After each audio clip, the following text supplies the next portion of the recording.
नमस्कार,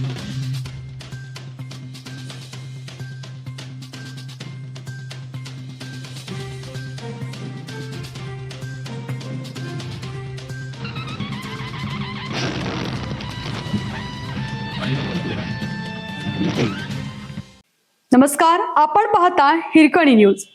हिरकणी न्यूज प्रत्येक क्षण ताज्या घडामोडी आणि महत्त्वाच्या प्रत्येक बातमीसाठी नेहमी तत्पर. माधवनगर बुधगाव रस्त्यावरील निष्काळजीपणामुळे पाणी साचले. काँक्रिटीकरणादरम्यान जुनी गटार बुजवल्याने नागरिक आक्रमक. माधवनगर बुधगाव मार्गावरील पत्रा डेपो समोरील जुनी नैसर्गिक गटार काँक्रिटीकरणाच्या कामादरम्यान बुजवण्यात आल्यामुळे परिसरात मोठ्या प्रमाणावर पावसाचे पाणी साचले आहे. प्रशासकीय निष्काळजीपणाने ठेकेदारांच्या मनमानी कारभारामुळे रस्त्यावर पाण्याचे तळे साचून स्थानिक रहिवासी, व्यापारी आणि कारखानदारांचे मोठे नुकसान होत आहे. वारंवार तक्रारी करूनही ग्रामपंचायत प्रशासनाने दुर्लक्ष केल्याने नितीन पाटील, मेहबूब शेख, विठ्ठल शिंदे, इम्रान पखाले, आयुब शेख, सचिन पाटील आणि हर्षद काझी यांच्यासह संतप्त ग्रामस्थांनी घटनास्थळी धाव घेत रस्त्याचे काम बंद पाडले.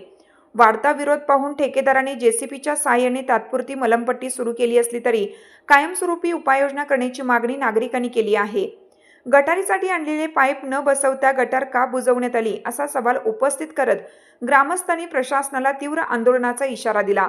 साथीचे आजार पसरण्याची वाट न पाहता वरिष्ठ अधिकाऱ्यांनी यात तात्काळ हस्तक्षेप करून जुनी गटार पूर्ववत करावी आणि पाण्याचा निचरा कायमस्वरूपी करावा अशी मागणी केली जात आहे.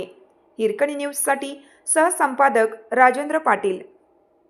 गटर 1 महिना झाली बंद होते. त्यात रस्ता अडवल्यावर गटर चालू केली. ती 1997-98 पासून गटर आहे. ती आता यांनी बंद करणार आहेत रस्त्यावाली. काय ते गटरीचं पाणी चालू करूनच परत रस्त्याचं काम करायचं. माधवनगरमध्ये पश्चिम पत्रा डेपोच्या समोर त्या बाजूला जी गटर आहे ती 1 महिन्यापासून या रस्त्याचं काम चालू बंद केली. ती कायमस्वरूपी बंद करणार होतो. ती गटरे कायमस्वरूपी चालू राहावी, त्याचं पाणी जात नाही, त्या नागरिकांचा विरोध आहे. आणि आता तात्पुरतं तुम्ही चालू करून दिले तर ते कायमस्वरूपी चालू राहावं. जर बंद करणार असेल तर इथल्या नागरिकांचा रस्त्याला विरोध राहणार.